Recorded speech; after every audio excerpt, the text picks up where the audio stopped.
तो numericals on vector start करने जा रहे हैं बेटा। इससे पहले कि मैं न्यूमेरिकल्स कराऊं, मैं आपको कुछ वेक्टर्स के पहले बेसिक समझा देता हूं ना। देखो, जैसे मान लो ये हमारे पास दो वेक्टर है। हम एक एरो हेड से दिखाते हैं वेक्टर को। जैसे मान लो this is A vector and this is B vector. ठीक है, तो ए वेक्टर और बी वेक्टर में हमें दिख रहा है ए बी वेक्टर का जो एरो है वो लेंथ में ज़्यादा बड़ा है ना। तो मैं ऐसे कह सकता हूँ कि जो बी वेक्टर है उसका मैग्नीट्यूड, ये मॉड लगाने के मतलब है मैग्नीट्यूड की बात कर रहा हूँ मैं, इसका मैग्नीट्यूड ए वेक्टर के मैग्नीट्यूड से क्या है, ज़्यादा है। It is greater than magnitude of A vector. Arrow का साइज जितना बड़ा उतना बड़ा उसका मैग्नीट्यूड होता है। फिलहाल मैंने दोनों का डायरेक्शन सेम दिखाया हुआ है, ठीक है ना। अब देखो बेटा, जैसे हमारे पास ये है एक पी वेक्टर और एक क्यू वेक्टर ले लिया मैंने, दोनों का मैग्नीट्यूड मैंने बराबर रखा है। ठीक है, तो मैं बोल सकता हूँ कि पी वेक्टर का मैग्नीट्यूड जो है वो क्या है, क्यू वेक्टर के बराबर है मैग्नीट्यूड के। ठीक है ना।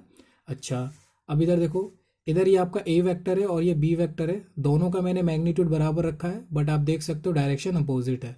तो मैं बोल सकता हूँ A vector is equals to negative of B vector, जिसमें कि दोनों का मैग्नीट्यूड तो बराबर है बट माइनस साइन का ये मतलब है ए वेक्टर के अपोजिट डायरेक्शन में आपका बी वेक्टर। ठीक है ना।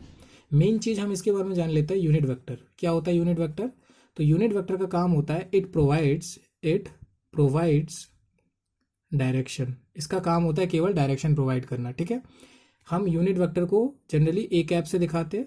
ठीक है, अगर ए वेक्टर है तो उसका यूनिट वेक्टर ए कैप से दिखाएंगे, बी वेक्टर होगा तो उसके यूनिट वेक्टर को बी कैप से दिखाएंगे। It is equals to a vector divided by its own magnitude. ठीक है ना, मतलब किसी भी वेक्टर को उसके खुद के मैग्नीट्यूड से डिवाइड कर दोगे तो आपको मिल जाता है उसी डायरेक्शन में एक यूनिट वेक्टर। दरअसल बुक्स में ऐसे भी बोला जाता है कि find a vector which is parallel to a given vector, है ना, एंड हैविंग अ मैग्नीट्यूड 1। तो अगर आपको किसी भी वेक्टर के पैरेलल कोई अगला वेक्टर चाहिए जिसका कि मैग्नीट्यूड 1 हो, तो आपको सिंपली उस वेक्टर का यूनिट वेक्टर निकाल लेना होता है ना। अगर आप यूनिट वेक्टर निकाल लोगे तो वो उसी डायरेक्शन में ही एक सिंगल मैग्नीट्यूड का वेक्टर आता है ना, यूनिट मैग्नीट्यूड का।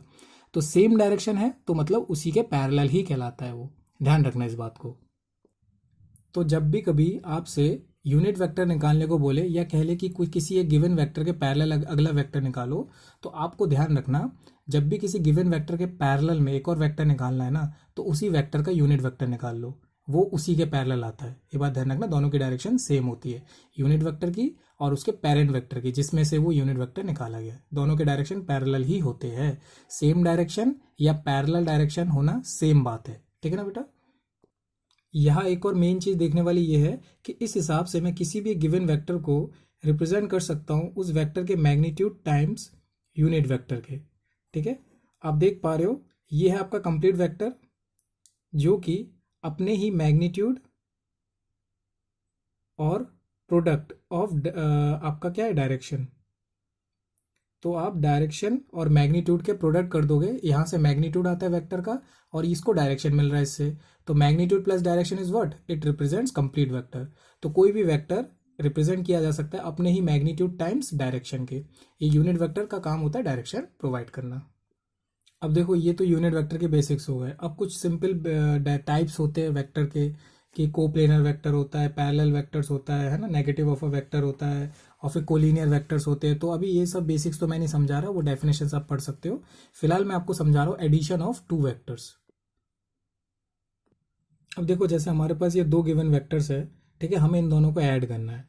तो हम दो तरीके से ऐड कर सकते हैं, या तो आप ट्राइंगल रूल लगा सकते हो, ट्राइंगल रूल से, या फिर आप लगा सकते हो पैरेललोग्राम लॉ।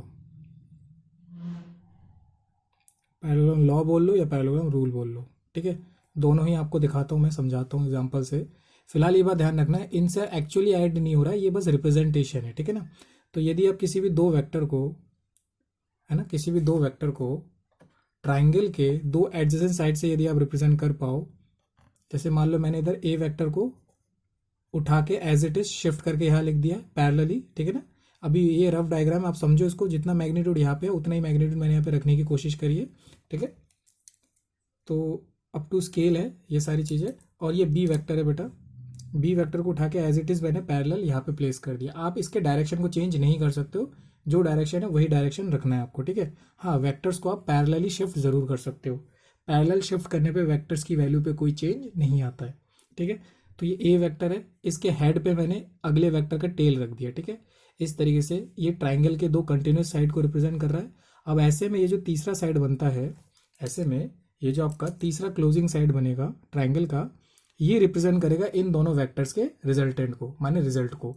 अब लेकिन इसका डायरेक्शन जो है अपोजिट साइंस में लेना है, यानी कि इधर जैसे देखो ये ए वेक्टर और बी वेक्टर के डायरेक्शन को यदि आप देखो तो मैंने एंटी क्लॉकवाइज सेंस में इसको इस तरीके से रिप्रेजेंट किया है ना। ऐसे में आपको ये समझ में आ रहा है कि ये जो तीसरा साइड है वो क्लोजिंग साइड ऐसे होना चाहिए था कि नहीं, बट मैंने उसको अपोजिट साइंस में लिया है। तो ये जो अपोजिट साइंस में लेने वाला तीसरा साइड होता है ट्राइंगल का, इसी से रिप्रेजेंट होता है इन दोनों वेक्टर्स के रिजल्टेंट को, जो कि और कुछ नहीं है, ए प्लस बी वेक्टर को रिप्रेजेंट कर रहा है। इतनी बात समझ में आती है। अब सेम चीज़ को पैरेललोग्राम लॉ से ऐड करते हैं। तो पैरेललोग्राम लॉ में ऐड करने से पहले मैं आपको एक बात बता दूं, यहाँ पे तो हेड टू टेल मेथड चलता है ना, मतलब एक वेक्टर के हेड पे अगले वेक्टर का टेल रख के फिर हम ऐड करते हैं।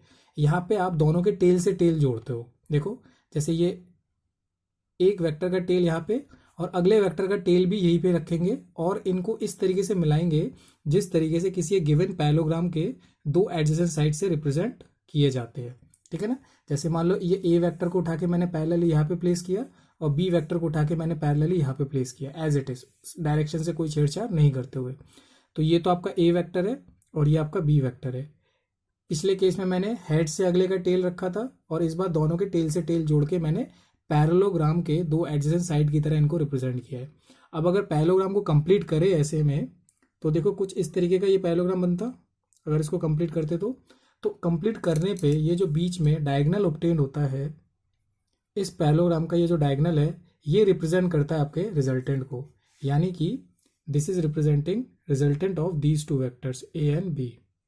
तो चाहे आप किसी भी मेथड से ऐड करो, ट्राइंगल लॉ से या पैरेललोग्राम लॉ से, रिजल्ट सेम मिलता है, सिर्फ वे ऑफ रिप्रेजेंटेशन अलग अलग है। ठीक है। अब देखो ये हमारे पास रिजल्टेंट का फॉर्मूला है। रिजल्टेंट का मैग्नीट्यूड हम इस फॉर्मूले से निकालते हैं, √a² + b² + 2ab cos theta.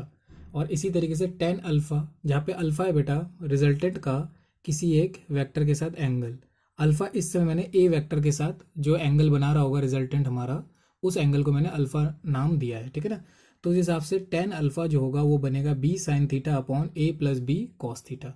ये बात ध्यान रखना। ऐसे ही बेटा अगर मैंने मान लो इसको बोल देता हूँ मैं बीटा, ठीक है, जो मैंने बी वेक्टर के साथ माना है, यदि मुझे इस बीटा का अगर एक्सप्रेशन चाहिए होता तो ये बन जाता tan बीटा बराबर, जैसे कि आप देख पा रहे हो अल्फा था तो ऊपर b sin थीटा आता है ना, तो अब बीटा ले रखा है जो कि b के साथ है एंगल, तो यहाँ पे a sin थीटा आएगा, ऊपर आएगा a sin थीटा और डिवाइड में b + a cos theta.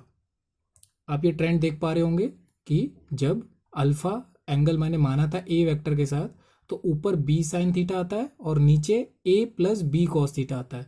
Sign और कॉस दोनों वाले टर्म अगले वाले के साथ आता है। ऐसे ही अगर मैंने एंगल बी वेक्टर के साथ माना हुआ है रिजल्टेंट का, तो उसमें ऊपर और नीचे जो ट्रिग्नोमेट्रिक टर्म्स होते हैं उनके साथ a आता है। ठीक है ना। अगर a के साथ माना है तो b आता है और b के साथ माना है एंगल तो a आता है ऊपर नीचे। और देखो b फ्री होता है इसमें, अगर b के साथ बीटा माना है तो देखो b फ्री है। और ऐसे सिमिलरली अगर एंगल मैंने a के साथ कंसीडर किया था तो देखो a फ्री है यहाँ पे। ठीक है। ये ट्रेंड आपको ध्यान रखना है। तो इस तरीके से ये tan बीटा का एक और एक्सप्रेशन हमारे पास बन गया। ये आपके ऊपर आपकी मर्जी है कि आपने रिजल्टेंट का किसके साथ एंगल देख रहे हो, जिसके साथ देख रहे हो बस पैटर्न यही फॉलो करना है। तो ये हमारे लिए मैग्नीट्यूड का एक्सप्रेशन हो गया। और ये जो एक्सप्रेशन है अल्फा या बीटा का, ये दिखाता है कि रिजल्टेंट का डायरेक्शन क्या है ना। रिजल्टेंट वेक्टर किसी एक गिवन वेक्टर के साथ अल्फा एंगल पर है तो इसी से हमें उसका डायरेक्शन पता चलता है, क्योंकि हमारे पास जो गिवन वेक्टर्स है ए और बी, उनका डायरेक्शन हमें ऑलरेडी नोन है। हमने क्या करा, रिजल्टेंट वेक्टर का ए या बी के साथ रेफरेंस में उसका एंगल बता दिया।